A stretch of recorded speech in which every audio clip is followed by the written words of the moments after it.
Amém? Capítulo 13 de Gênesis.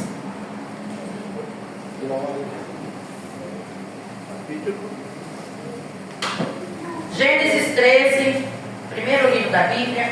Fizemos a leitura do livro de Gênesis. A igreja está aí no projeto, né? E já estamos amanhã no capítulo 16 de Êxodo. Glória a Deus.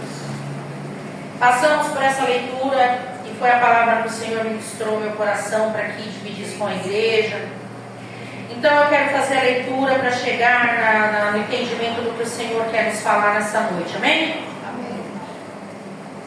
Gente, me perdoa, não é Gênesis 13 não. É Êxodo 13. Amém. Êxodo, continua, é o próximo livro. Êxodo, capítulo 13. Segundo livro da Bíblia. Êxodo 13.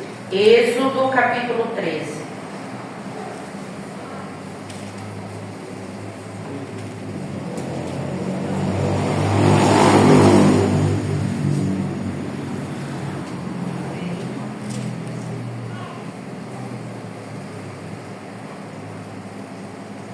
Amém?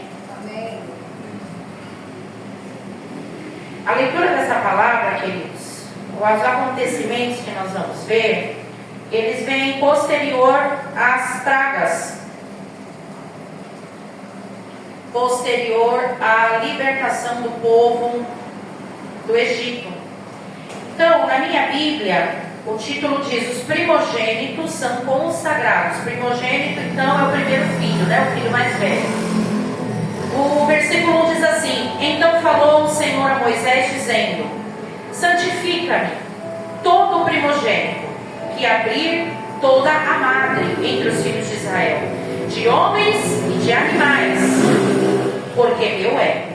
E Moisés disse ao povo: lembrai-vos deste mesmo dia em que saístes do Egito, da casa da servidão, pois com mão forte o Senhor vos tirou daqui, porquanto não comereis pão levedado, ou seja, o pão que tem fermento, tá?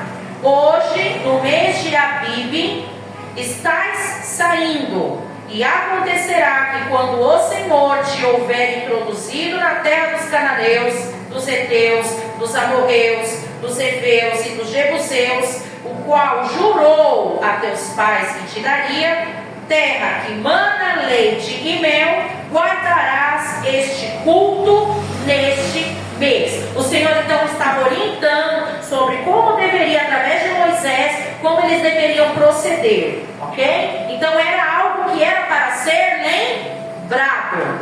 E dentro da cultura judaica eles lembram disso até hoje, é da mesma forma, tá?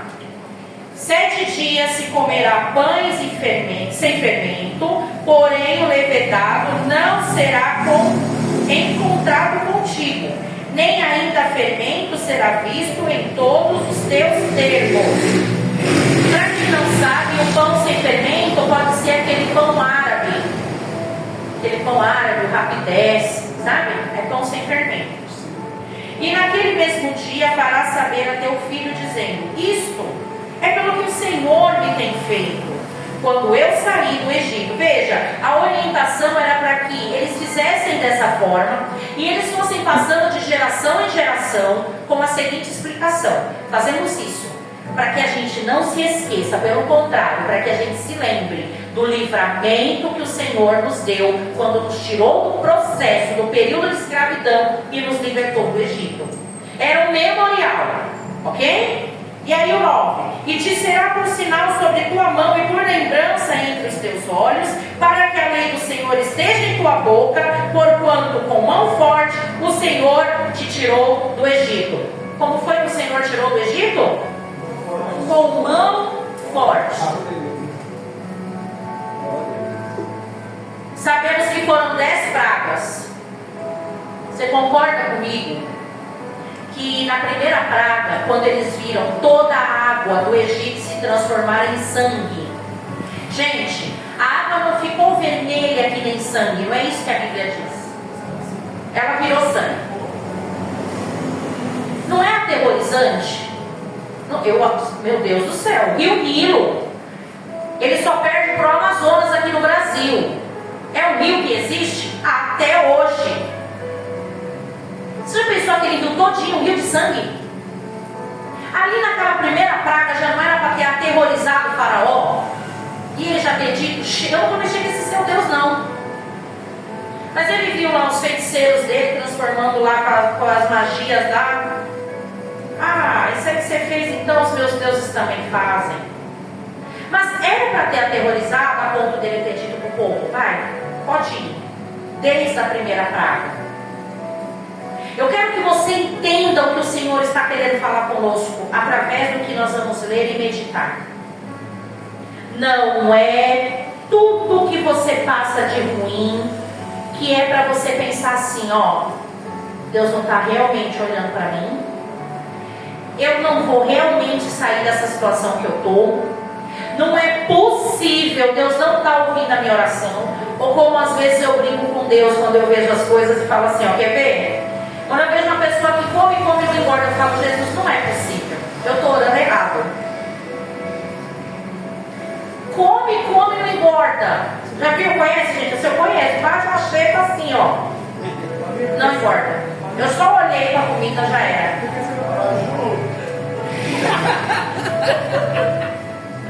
Entendeu? Aí eu falo, estou orando errado. Não tem essa, gente. A gente precisa entender, através disso que esses textos vão nos mostrar, que o Senhor, Ele pode fazer quando Ele quer, imediatamente. Desde quando você orou pela primeira vez, o Senhor, Ele pode fazer imediatamente. Mas a própria Bíblia diz, e nós vamos ver aqui, que foi o próprio Deus quem endureceu, ou como na tradução dos mais nos dias de hoje, a gente tem uma leitura mais simples de entendimento, diz que o Senhor permitiu que o faraó ficasse teimoso. Nessa tradução é provável que ela vai dizer que Deus endureceu o coração de faraó. E aí veio outra praga, e aí veio mais uma, até que chegou na 10ª. Olha só a continuação. Também acontecerá, eu estou na 10, né? Portanto, tu guardarás este estatuto a seu tempo, de ano em ano. Também acontecerá que quando o Senhor te houver introduzido na terra dos cananeus, como jurou a ti e a teus pais, quando houver dado, separarás para o Senhor tudo que abrir a madre e todo o primogênito de animais que tiveres, os machos serão do Senhor. Todo primogênito da jumenta resgatarás como um cordeiro. Porém, se o não resgatares, cortar-lhes-á a cabeça. Mas todo primogênito do homem entre teus filhos resgatarás. Primogênito, não te lembra a primícia? Não te lembra primeiros frutos? 15, porque sucedeu, não, o 14. E quando o teu filho te perguntar no futuro, o que é isso? Por que a gente faz isso, pai? Por que você pega o primogênito dos animais que nós temos e oferece para Deus? Por que tem que consagrar? Eu sou filho mais velho, eu fui consagrado. Por que meu irmão mais novo não é consagrado? Quando o filho perguntasse, aquilo deveria ficar como um testemunho do que Deus fez. Aquilo deveria ficar como um memorial do que Deus fez com o povo quando o libertou do Egito. Pode ser que eu e você estejamos no Egito hoje.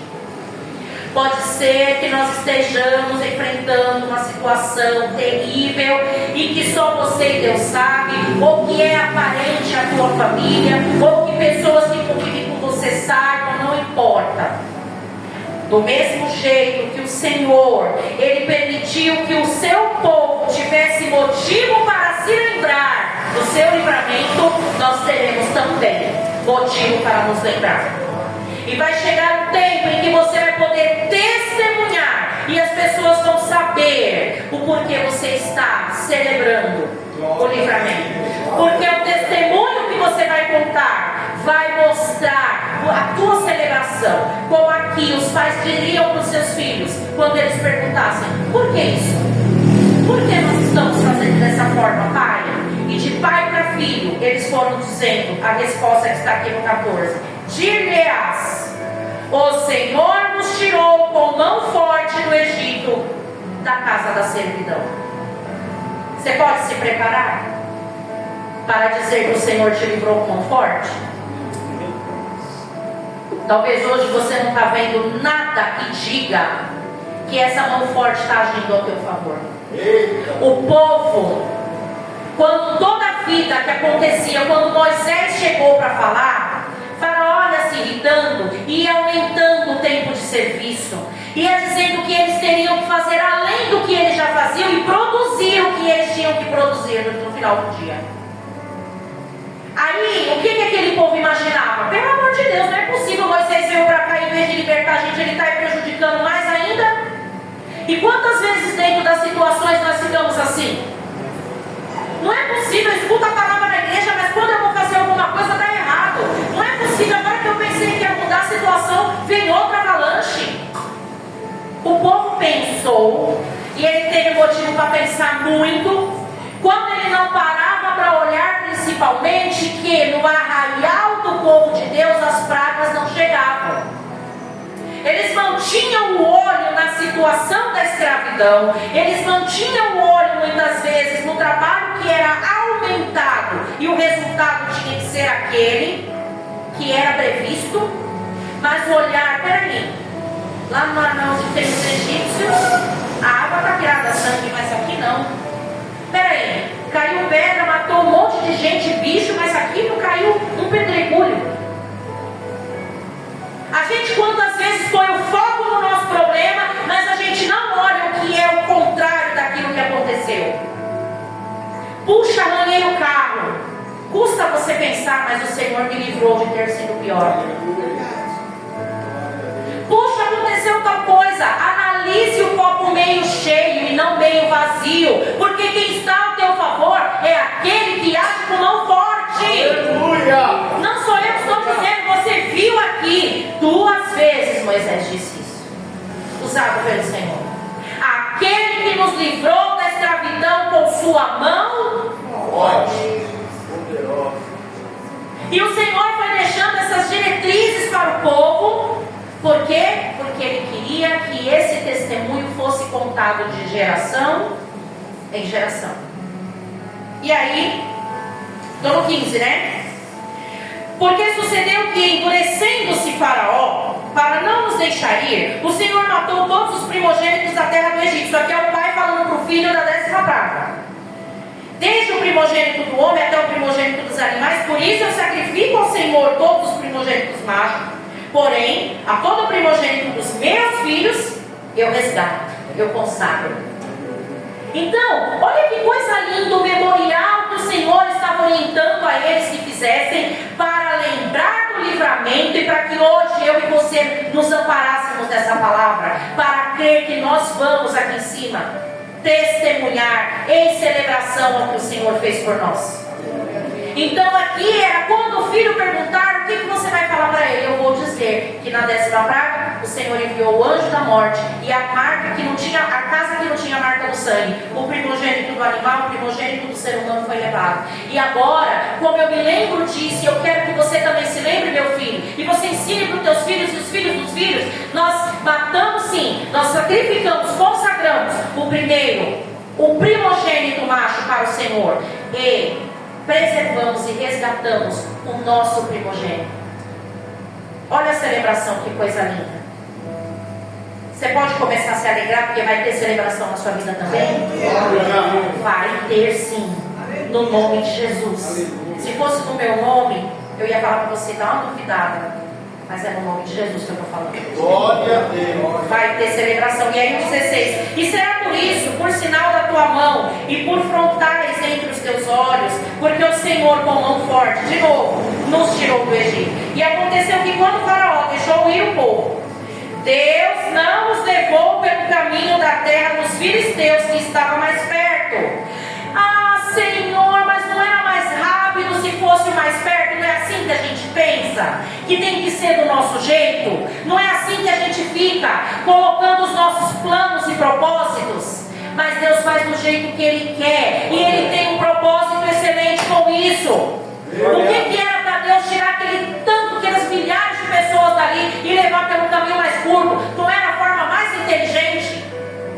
Oh, mas Jesus é lindo.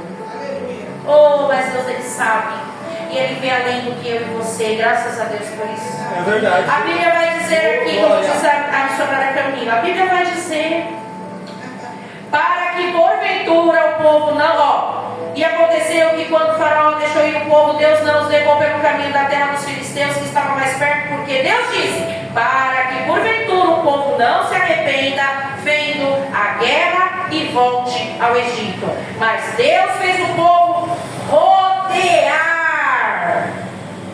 pelo caminho do deserto do Mar Vermelho, e os filhos de Israel subiram da terra do Egito bem armados, e Moisés levou consigo os ossos de José, porquanto havia este solenemente ajuramentado os filhos de Israel, dizendo, certamente Deus vos visitará, fazei isto, pois, subir daqui os meus ossos convosco. Assim partiram de Sucote e acamparam-se em Etã, à entrada do deserto, e o Senhor ia adiante deles.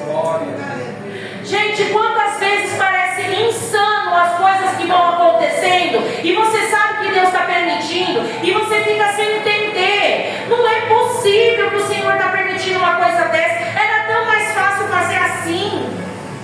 O Senhor fez o povo rodear. Dava mais trabalho, minha gente. Mas olha que coisa linda. O Senhor ia adiante deles. Eles não saíram do deserto, tá? Você não leu isso. Eles estavam no deserto. O Senhor ia adiante deles, porque Ele vai adiante no momento da dor, Ele vai adiante no momento da escassez, no momento da enfermidade, no momento da resposta que não foi a que eu queria, no momento que quer que seja. Olha o Senhor adiante deles. Olha o cuidado de Deus, que eu acho lindo demais isso daqui.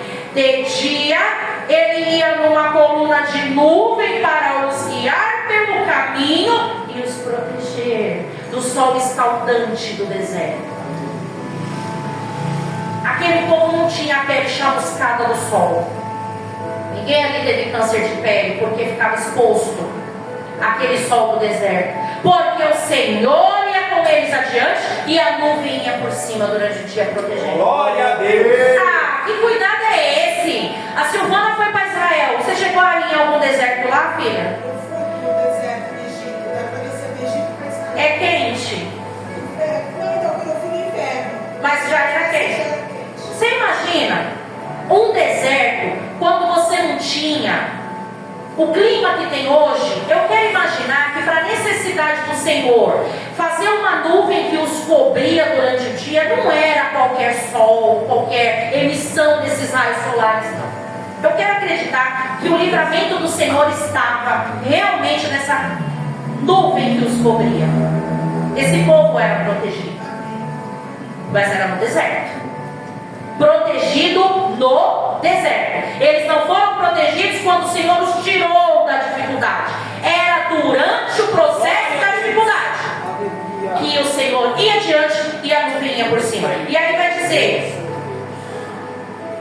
e guiar pelo caminho, e de noite numa coluna de fogo para iluminar, para que caminhassem de dia e de noite. À noite no deserto faz frio, e muito frio. Então veja que o nosso Deus, Ele se responsabiliza. Ele não vai me colocar no deserto para morrer queimado nem congelado. Ele não vai me abandonar no deserto, porque Ele sabe o que Ele quer tratar comigo. Glória a Deus. Amados, eu não sei se eu já contei esse testemunho aqui. Eu trabalhei de 2002 a 2008 no colégio. Cresci muito profissionalmente em relação à minha experiência. Só que em 2007, no finalzinho, eu formei uma turma que ficou comigo. Na época era a primeira série. Então, primeiro ano hoje. Primeiro ano até o quinto ano. Eles foram meus alunos todo esse tempo. Então foi uma experiência muito marcante. A formatura foi muito impactante. Eu chorei muito. Foi muito, muito, muito. Mas o Senhor, naquele final de ano, Ele colocou algo no meu coração. Filha, o seu tempo aí acabou. Meu filho era criança e eu tinha medo de colocar ele para estudar onde eu não estivesse trabalhando, não fosse numa escola particular junto comigo. E eu ficava pensativa assim, não, deve ser coisa cansada, então eu não vou fazer isso não. Eu tinha assim, um apreço muito grande, uma proximidade muito grande com a dona da escola. E aí, eu pensava duas vezes, toda vez que vinha esse pensamento eu falava, não, é coisa da minha cabeça, imagina, eu não vou sair daqui, estou estabilizada aqui. Meu filho vai estudar aqui até se formar, mas não vou. E eu não fiz aquilo que Deus mandou. Em 2008, eu tive um ano tão terrível dentro daquela escola que até de resgate lá de dentro eu saí. Eu tive um problema de cistite, que eu não conseguia, eu caí e não conseguia levantar. Os alunos que foram gritar para vir me socorrer, aí chamaram o resgate, aí eu fui pro vermelhinho, e aí eu fiquei, foi terrível, aí eu me tratei, só que aí deu pedra no rim. Foi um ano terrível. Até expeli pedra no rim, eu expeli na urina. Foi péssimo. Um dia, nesse processo que eu estava de muita dor, um casal de amigos nossos, que inclusive a moça trabalhava lá comigo, foram me levar para casa, que eu não estava aguentando andar, e de lá eu ia para o hospital. Eu bati a carteirinha no São Luís, nessa época eu não tinha convênio, como não tem hoje mais também. E aí, eu entrei no carro com o Gabriel, criança, sentado do meu lado, um ônibus, ali na Edgar, tem os ônibus, eles vêm e viram lá, Roland Garros. O ônibus, eu não sei o que aconteceu com aquele motorista, ele veio rasgando o carro, era um golzinho. Fora. Eu não sei, e a gente dentro. O carro balançou, era pra ser a gente, se o menino não tivesse lá no controle do carro, a gente ia ter ido com o ônibus e tudo lá pra Edgar Musante, com os ônibus vindo. Ia ser terrível, foi um livramento. Aquilo foi começando a queimar durante toda essa situação em umas 2 salas indisciplinadas que acabaram com o meu sistema nervoso. E aí o Senhor toda a vida falando, filha, olha os sinais.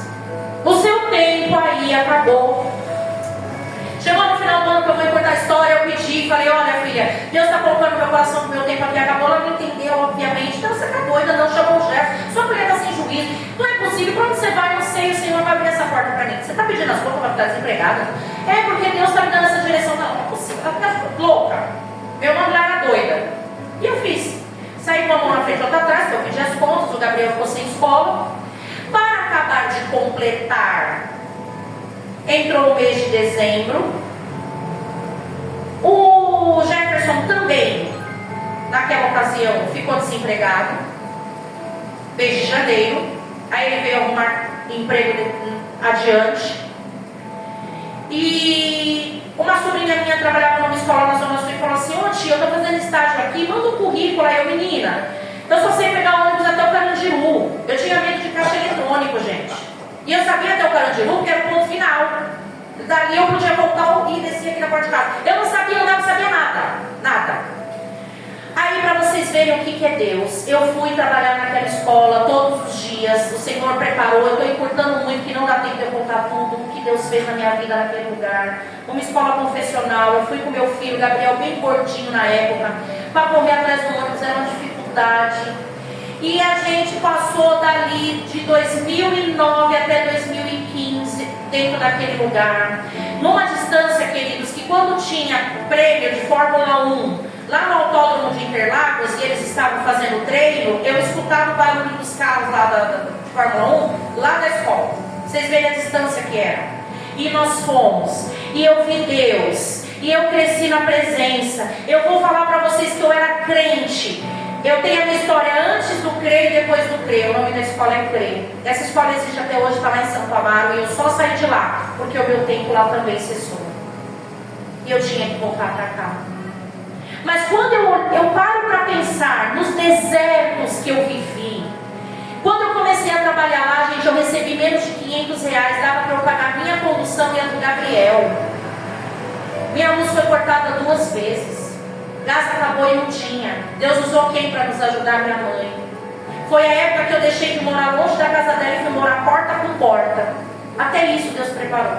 Mas ele sabia que essas dificuldades iriam moldar um caráter em mim, no meu marido e no meu filho. E foi crucial para a nossa vida cristã, impactou tudo, meu ministério, tudo, a minha ida para aquele lugar. E Deus sabia que eu tinha que ir para lá, porque lá também o Senhor tinha coisas para que Ele me usasse para fazer. Mas parar para pensar num lugar onde todos os dias eu tinha que levantar da minha cama 4h30 da manhã, para poder entrar lá às 7, pegar a linha azul inteira do metrô, mais um ônibus, tomar café dentro do ônibus, finalizar com a rotina, era uma mochila de material e uma só com marmita, comida. E graças a Deus, eu vou falar para vocês que foi o melhor tempo na minha vida profissional. Eu farei tudo de novo. Foi um tempo de deserto, mas foi tempo de crescimento. E eu vi o Senhor adiante. Eu vi a coluna, a nuvem me protegendo. E eu vi a coluna de fogo à noite me orientando. Aleluia, glória. Não era quando você parava para pensar, mas o salário valia a pena para aquela distância. Mas o Senhor não deixou faltar. Teve ocasião de mães, eu conversando com mães, a mãe fala assim, muita gente crente lá, não trabalhava se não fosse crente, que a escola era profissional. Nós estamos mandando te dar esse dinheiro aqui, Aí eu ia com o Gerson, quando ele ia me buscar no metrô, que aí o Senhor nos preparou, a gente teve parcinha. Vocês lembram do parcinha abacate? Teve parcinha abençoado? Então o Gerson disse, Gerson, eu ganhei dinheiro, vamos passar o sacolão. Vamos ali comprar uma mistura. E quando Deus usou minha mãe, na época da escassez, fazia comida na casa dela, já separava as nossas marmitas. Bichinha na época tinha um vigor maior do que ela tem hoje, limpava toda a minha casa, eu trabalhava de manhã, chegava em casa 8 horas da noite. Nessa mesma época Deus realizou meu sonho, eu fiz a faculdade de História. Estudava dentro daquele metrô na ida e na vinda. Era deserto. Não era fácil não foi fácil, gastei sapato e roupa, pra vocês não terem uma noção. Mas foi um tempo de crescimento, mas foi no deserto. Essa escola que eu trabalhava, gente, é 15 minutos daqui. A que eu trabalhava antes de sair. Eu saí da zona de conforto, de todas as formas. E o Senhor nos moldou, nos formou de uma forma espetacular no tempo que eu estava naquele deserto lá. Pastor, acabaram os desertos? Claro que não. Aí eu voltei para cá, os desertos foram outros. Eu nunca pensei na minha vida que eu fosse ter oportunidade de trabalhar na escola pública, e hoje eu sou feliz, porque o Senhor preparou a oportunidade. Quando eu saí, eu prestei o concurso, passei na graça de Deus. O vídeo que eu fiz foi aceito na graça de Deus. Agora eu estou esperando o que virá. Ainda é deserto, ainda sou contratado. Você está vendo hoje, você está vendo agora. Quando eu comecei com o Jefferson na direção de Deus nesse ministério, era um deserto quilométrico na nossa frente. Olha aqui, gente. Olha ao seu redor. Olha o que Deus tem feito. Isso é muita misericórdia, muito cuidado de Deus. Na minha vida e na sua. Então não olhe a situação. Olhe já a mão forte, que já foi mencionada aqui na leitura várias vezes.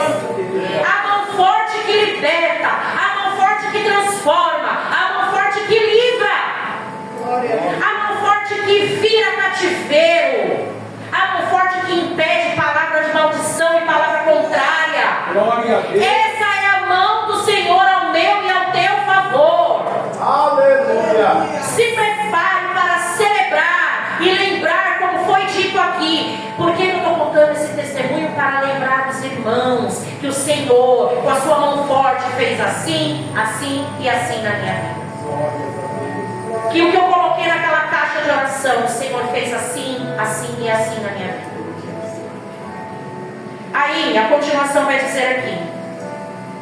Então falou o Senhor a Moisés, já é o capítulo 14. Fala aos filhos de Israel que voltem e que se acampem diante de Pi-Haiote, entre Migdol e o mar, diante de Baal-Zephon. Em frente dele assentareis o campo junto ao mar. Então Faraó dirá dos filhos de Israel: estão embaraçados na terra, o deserto os encerrou. O inimigo prevendo a destruição.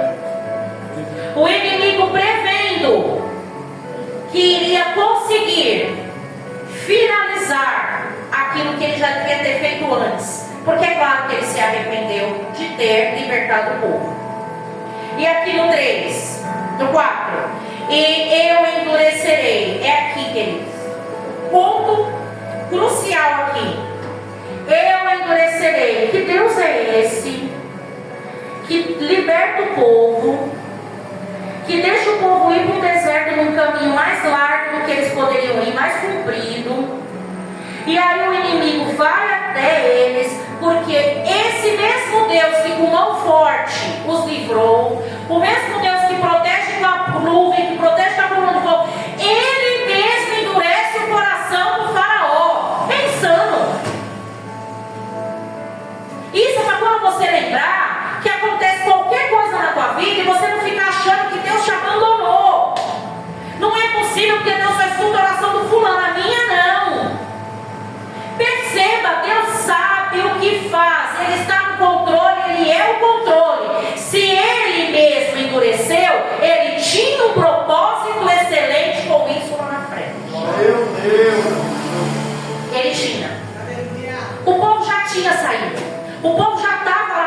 gente.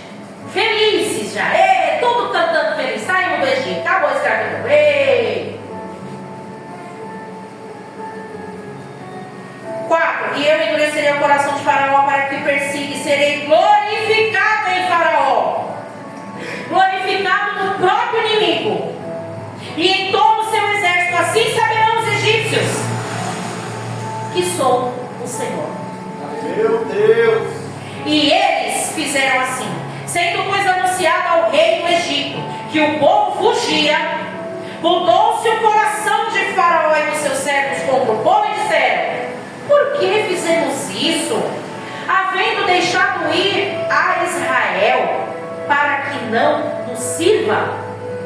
Tipo, Faraó, você chapou, você deixou o povo ir, agora quem vai pôr a mão na massa? Esse povo tinha que estar aqui trabalhando mais do que eles trabalhavam. Eles estão fugindo. E o coração dele que nem uma rocha, porque Deus foi lá e plim, modo rocha ativado. O coração dele endureceu. E aí, versículo 6: e aprontou o seu carro. A fúria do homem foi tanta que ele não mandou os melhores guerreiros ir lá, ele foi junto. E aprontou o seu carro e tomou consigo o seu povo. Porque o Senhor endureceu o coração de Faraó, rei do Egito, para que perseguisse. De novo, Deus, já não estava bom? O povo já não tinha servido tantos séculos ali, já não estava bom de sofrimento, já não estava bom eles terem passado por tudo que eles passaram. O Senhor endureceu o coração de Faraó e ainda fez com que eles fossem lá perseguir. Quer dizer, eles estavam tudo na festa, tudo feliz, até que começou a vir a notícia: ei, lá de trás, o povo que está lá atrás está dizendo, avisa aí na frente que está vindo o exército de Faraó atrás da gente. Peraí, Moisés, você tirou a gente de morrer lá para vir morrer aqui no meio do deserto? Porque eita povinho para murmurar é nós, né? Ou pouca. O 9: os egípcios perseguiram todos os cavalos e carros de Faraó, os seus cavaleiros e seu exército, e alcançaram-nos acampados junto ao mar, perto de Pi-Hahirote, diante de Baal-Zefon. E aproximando Faraó, os filhos de Israel levantaram seus olhos e viram que os egípcios vinham atrás deles. Por isso temeram muito. Imagina o terror desse povo. Então os filhos de Israel clamaram ao Senhor e disseram a Moisés, clamaram ao Senhor: vem nos livrar, Senhor, ai, ele ficou indo atrás da gente. Mas com Moisés sobrou assim, não havia sepulcro no Egito, não, filho? Não tinha como colocar a gente lá, não, enterrado lá? Teve que vir ver a gente morrer aqui? A credibilidade do Moisés foi colocada em xeque. Não havia sepulcros no Egito para nos tirar de lá, para que morramos neste deserto? Por que nos fizeste isso, fazendo-nos sair do Egito? Esqueceram rapidinho a festa, a alegria da libertação, esqueceram tudo, a celebração do livramento, que é a mão forte do Senhor, esqueceram, rapidinho. É o que eu estou falando. Às vezes a gente perde mais tempo, implica mais esforço nosso emocionalmente, vendo um copo meio vazio, do que se esforçar e crer num copo meio cheio. Eles focaram mais na situação do Faraó tá vindo do que no livramento que Deus já tinha dado, do que no quanto ele cuidava deles naquele deserto frio de noite e muito quente durante o dia. E a gente faz isso. 12. Não é esta a palavra que Deus, que te falamos no Egito, dizendo: deixa-nos que sirvamos aos egípcios, pois que melhor nos fora servir aos egípcios do que morrermos no deserto. Moisés, porém, disse ao povo: não temais, estáis quietos e vede o livramento do Senhor. É o que eu te digo nessa noite: não temais e vede o livramento do Senhor. Aleluia, Jesus. Queridos, só que vai acabar o culto, vai apagar a luz aqui, fechar a porta, cada um vai voltar para a sua realidade. Pode ser, se Deus quiser, que você já veja o livramento assim sem entrar lá. Mas pode ser que ainda não seja o tempo do livramento.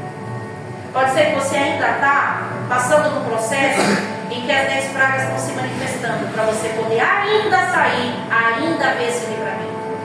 Pode ser que para muitos aqui, o livramento já está sendo contemplar a nuvem. Olha a provisão do Senhor no meio desse deserto.